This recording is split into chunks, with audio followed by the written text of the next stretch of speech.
terrifying. I was so scared. I'm clenching my butt cheeks as I'm walking out the door, like looking over my back. Oh, it was bad. That's not good. I have a gay club story too. It's real short though. I was at a gay club here in town with some friends, and I went into the bathroom, and I saw a lot of people around. You know, like the guys are humping each other, girls are humping each other, it's whatever.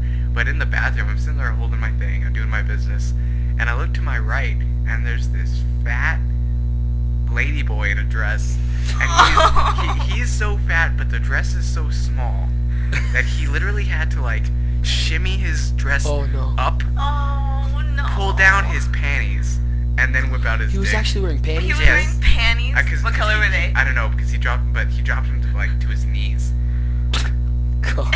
And you don't know what color the panties were. How big was he? At my peripherals, I'm not. Look, I'm not embarrassed to say I would have been staring at that guy. I would like every detail. Like, what the hell? Who does that? At the same club, though, this isn't really embarrassing to most people, but you guys know me. I'm actually like really quiet. Yeah. Like, without my friends, I'm really shy. So this was right when I was with a bunch of people that I wasn't particularly happy with at the time, and I was trying to hang out with this girl, and I was trying to talk to her, but this other girl, who was a gay club, was trying to hook up with her. Oh. So in order to get with the girl I'm talking to, this girl sends this random person to start dancing with me, so that I'm distracted so she can hook up. Yeah, right? gotcha. And this girl. It's funny that you're fighting a girl for a girl. Yeah, that's embarrassing within itself. And then a third girl comes into play by like whoring herself out to me, and like so I've never freak danced in my life before this night, and this girl is just like grinding the fuck up on me. Okay, our friend Danny. Yeah. Oh. Do you remember that night? That night where that girl was all up on him? Was that? It was at Revolver. Oh, yeah. She had short ass hair. That's what I thought. Yeah. And it was just like that. Oh man. But this girl, our friend Danny, that attacked him. I'm pretty sure he was raped that night. Oh yeah. By far.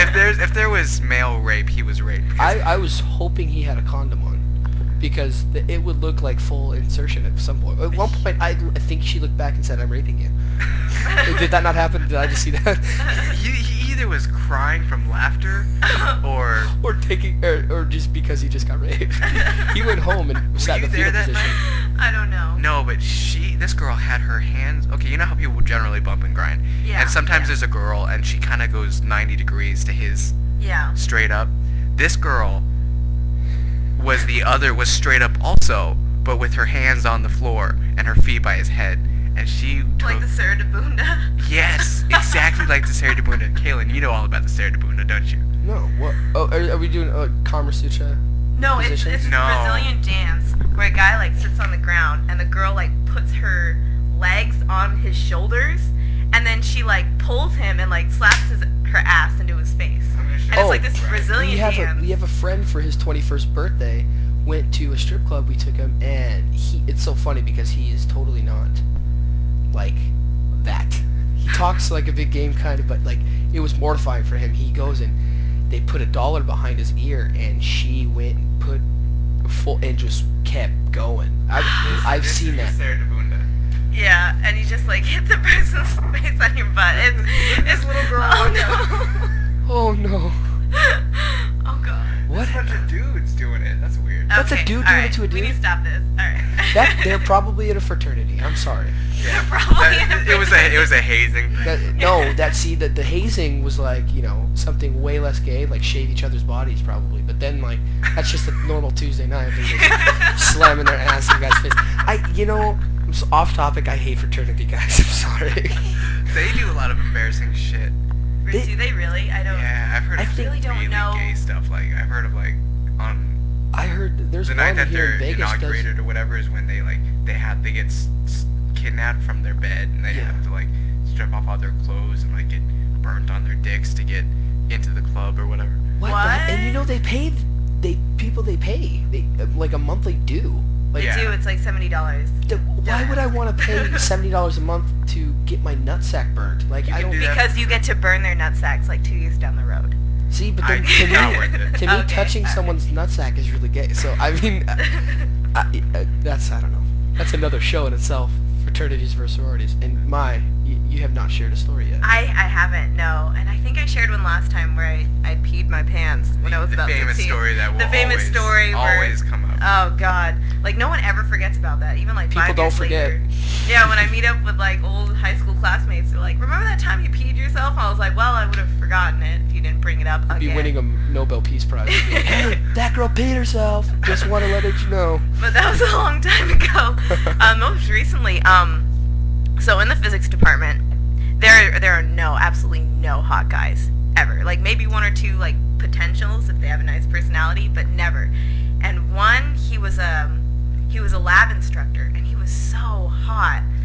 And at the time, I was a biology major, so I was thinking, this is the last time I'm ever going to take physics, and he's really hot. And I sat in the front with a group of girls, and we were always, like how girls talk. We giggle and we make fun of. That doesn't sound like you at all, but go on. Okay, well, it usually isn't me, but for the one time. Is it Mai trying to fit in with all the other girls? Yeah, it would pretty much was. Makes sense. Maybe. I don't know. Nah. You'll never fit in. So, one of us. So I was talking with the girls at my table. I was like, yeah, he's pretty hot. They're like, yeah, really? You think so? I was like, yeah. And then I was like, rare. And then he turned around and kind of like looked at me like he heard me. And I was like, fuck, well, it's okay. It's fine. I'm never going to see this guy again. So I come back next year and I switch my major to physics. And it turns out that he works in the same lab that I work in. So I ran into him literally like every week. And anytime I had a problem with like the Raman spectrometer that we have, like the big machine. Is the big machine that we have? Is it a big machine that makes top ramen? Because that's No. kind of what it sounds like to me. Does that mean I'm stupid? I know I don't go to school, but... No. Because now I want one if it is. No, it's definitely not. Ramen wasn't easy enough to make. But anytime there was a problem with it, he was in charge of that machine because he was the only one who knew how to work it. And I would always have to go into his office, and I was so embarrassed by this point. Why? Because he'd heard me be like, he's hot, rare. I did not know that you actually said that out loud. Yeah, I said it out loud. And You rared out loud? Yeah. Did you like do the kitty cat thing too? Like. Yeah, I actually did, and because I was talking to the girls in my group and I was saying it to them, but then he turned around and like looked at our table and I was like, oh my god, crap. But like I said, I thought I'd never see him again, so I was like, all right, nothing, no harm. And the next year I saw him every single week, and I was just like, oh. Well, did you ever talk to him? Did you ever make a move? No, I never made a move because he's like he was getting his doctorates, and he's a. That doesn't mean anything. Oh, that means a lot to me. Well, I mean, that's a great thing to have. That'd be awesome, but then that'd be even more incentive to go talk to him. So was he nice in general? He was nice, but I was so embarrassed by like the next year when I talked to him. Like every time I would just like look at the floor, it's like, hey, can I have help like fixing this machine, or like I need help work like. Oh, the life of a nerd. I love how our embarrassing stories are like traumatic. I'm surprised I'm not in the hospital. Yeah. Oh. Just like, my nose. And you're just like, a guy heard me say he was hot. And I was pretty embarrassed about it. And the worst thing was I told my coworkers, dumbest mistake ever, because when he was helping us out, and as soon as he turned his back, my coworkers would be like, rare. Like really quietly. And I was like, God damn it, you. Oh, God. That's like those stories they always hear of someone like, oh, fuck that, or no, I'm sorry. They're like talking shit about someone, and then they turn around. And I did that once. There was this girl. I'm pretty sure she's not on my Facebook. Is Ariana Reed on your Facebook? Oh. Maybe. Okay, I hope not. All right. So, anyways, so she was trying to hook up with one of my best friends, Alex, and Really? Yeah, Okay. at Relay for Life, and I met Alex. He's a cool cool guy. yeah, cool dude. he was trying to hook up with her and her good friend. They were like these really like double-faced, two-faced kind of girls. Double-faced? Two-faced, my bad. Double like, stuff? They say something. Sounds sexual. They say something to your face, and then they like talk shit behind your back. You know what I'm talking Yeah, about? double It's really face. nice. Fake people. Double. All right, they're fake. Double the fake. Sorry. Double the fun. Well, they were like trying to talk to Alex like so hard, and I was like did not want to be around her, so I just like left. And of course, Alex like followed me because we're best friends. And I turned around. I said, "If you ever date her, I will shoot myself in the face." And he turned around, and she was standing right behind him. Say anything? She was like, "Hey," and I was like, Like, I couldn't even be nice, pretend to be nice at that point. I just turned around and walked away It's like, again. you heard what I said, bitch. Yeah, I knew you were there, and I'm gonna walk away now. Not because I'm embarrassed, just because I want to. Oh, I got a story that's kind of like that. Okay, you know my ongoing dilemma with the girl that got away. The one from Alright. high school. You met her too. We went to Buffalo Wild Wings We met together. a couple times, yeah. Yeah, yeah. You know who I'm talking about. Yeah. Yeah.